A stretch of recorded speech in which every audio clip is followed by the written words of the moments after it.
Hey, you, welcome back to Secrets with Maeve, the space for the conversations we usually keep to ourselves. I'm Maeve. Today we're talking about something I know so many of us struggle with in silence. Let's get into it. Bad sex is ending more relationships than cheating. Hear me out. Not money, not arguments, not even infidelity. Bad sex. That sounds extreme, but once you understand the psychology and biology behind intimacy, it becomes obvious why so many relationships slowly die without a dramatic breakup or a third person involved. Today, I want to talk about what's really happening behind closed doors, why most couples struggle sexually, and how bad sex quietly erodes connection, respect, and love over time. Let's start with something that most people don't want to admit. They don't have a great sex life. It is more common for couples to have bad or mediocre sex than a great sex life, especially in long-term relationships. And the gap is very clear when you look at a woman's experience. Most men orgasm consistently during sex. A significant percentage of women don't, especially in committed relationships. That gap matters. Sex isn't just a physical release. It is emotional bonding, validation, reassurance. When one partner regularly feels unsatisfied or unseen, guess what? Resentment starts forming quietly. This is the most common couple that you will ever see. We're fine, but something's off. They don't fight much. They're polite. They function well together, but sex is rushed, predictable, or slowly disappearing. She doesn't feel desired. He feels rejected. Neither talks about it honestly with each other, just gets brushed under the rug. They might say things like, we're just busy. It's a phase. That's normal after a few years. Years pass, distance grows.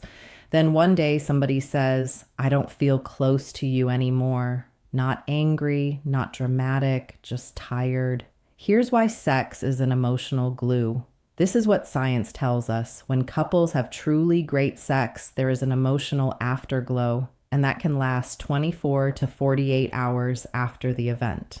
During and after sex, oxytocin increases attachment and trust. Dopamine increases motivation and desire. Cortisol drops, reducing your stress.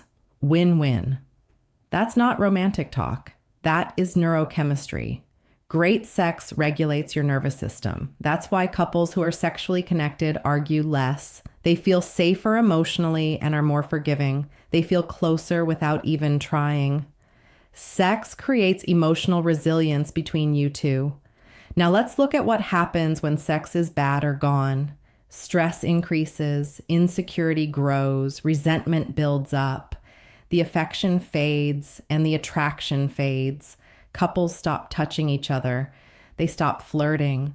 They stop feeling wanted. They become pretty good roommates.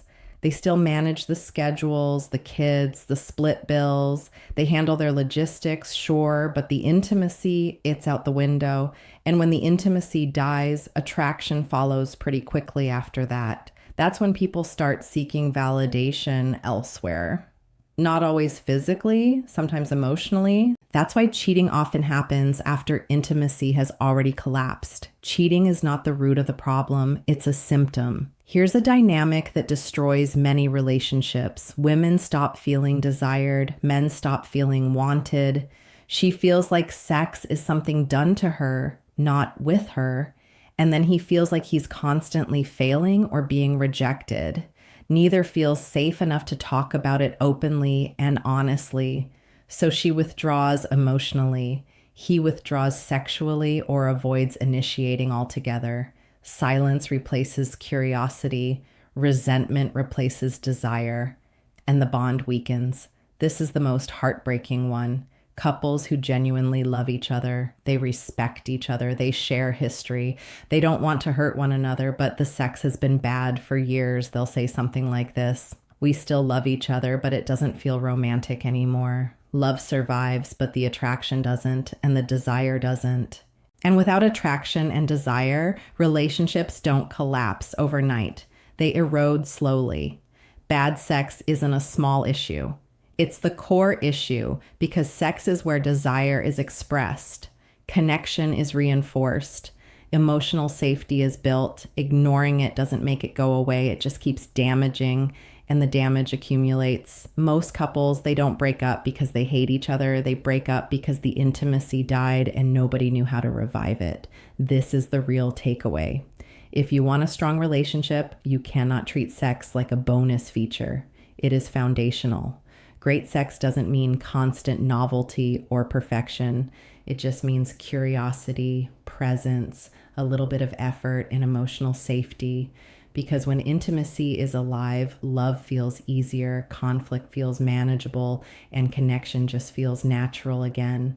And when intimacy is ignored, the relationships don't explode. They will just slowly fade quietly. Bad sex is ending more relationships than cheating because the time cheating happens, the bond was already gone.